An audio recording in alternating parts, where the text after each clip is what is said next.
Mmoja kati ya kitu kinaua familia ni kutokuwa na maisha private kama familia. Una kiwanja ulipokinunua umeposti.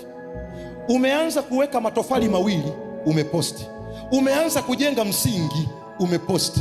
Umeanza kuinua kitu gani umeposti. Unakiweka kichwa chako wazi, ni rahisi kushambulia. Kuna wakati acha watu wakitaka kumonita wapate kazi ya kukumonita, wanashindwa kuelewa huyu jamaa ana nyumba hana, ana gari hana, ana furaha hana, anakula vizuri wewe unaposti mpaka chakula mezani unaposti, unaweka hivi, tunakushukuru Baba. Unao ni ujinga kama ujinga mwingine.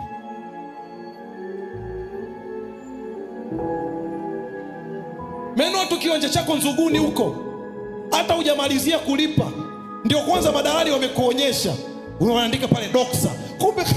Kumbe lengo sio doksa, kutuonyesha una kiwanja. Mtu wa Mungu, lazima tujifunze kama watu wa Mungu kufanya mambo kimya kimya. Hatufanyi vitu kwa ajili ya kuwaonyesha wengine, tunafanya vitu kwa ajili yetu na familia yetu, katika jina la Yesu Kristo.